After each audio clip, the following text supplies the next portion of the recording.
संत निवृत्तीदादांची पालखी त्र्यंबकेश्वरहून निघून जवळपास 23 दिवस झालेले आहेत। अतिशय आनंदाने ताळ मृदुंगाच्या गरजामध्ये आणि पांडुरंगाच्या नामघोषाने त्या ठिकाणी जयघोषात पालखी आज या ठिकाणी कंदर या गावामध्ये पोहोचलेली आहे। अतिशय समाधानाने सर्वच्या सर्व भाविक, नाशिक जिल्ह्यातील सर्वच्या सर्व भक्त परिवार या ठिकाणी आहे। आम्ही आत्ताच सर्व आमचे सहकारी मिळून पांडुरंगाच्या दर्शनाला आलो। 5 तारखेच्या एकादशीला पालखी व्यवस्थितरित्या पंढरपूरला पोहोचेल।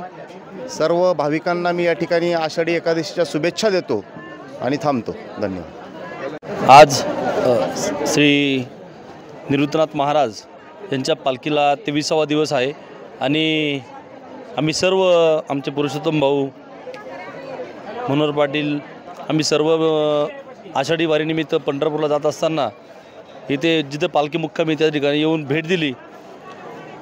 खूप अतिशय आनंदाच्या वातावरणात ही सर्व वारकरी आणि सर्व माऊली भक्त इथं त्यांना भेटून खूप आनंद आणि निवृत्तीनाथ महाराज पालखी सोहळ्यामध्ये आज आपल्या त्र्यंबकेश्वर देवस्थानचे विश्वस्त सन्माननीय श्री पुरुषोत्तम दादा कडलक यांनी आपल्या सोहळ्यासाठी भेट दिली आहे। त्याप्रमाणे आपल्या संस्थानकरता त्र्यंबकेश्वर देवस्थान हे अतिशय आग्रही आणि सहकार्याचीच भावना दरवेळी असते आणि मोठा निधी, मोठी व्यवस्था जेही लागेल सहकार्य ते दादांच्या माध्यमातून समस्त जे विश्वस्त मंडळ आहे त्यांच्या माध्यमातून आपल्या देवस्थानला मिळत असतं।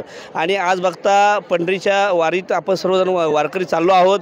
या कंदर ठिकाणी एक वारकऱ्याची काहीतरी एक आवड म्हणा, वारकऱ्याचं काहीतरी आपण एक सामाजिक देणं लागतो या भावनेतून पुरुषोत्तम दादांनी आपल्या पालखी सोहळ्यासाठी भेट दिली। मी पालखी सोहळ्या समाजाच्या वतीनं मी त्यांचे मनापासून आभार मानतो। असंच त्यांनी आपलं प्रेम या पालखी सोहळ्यावर ठेवावं अशी विनंती करतो। रामकृष्ण हरी।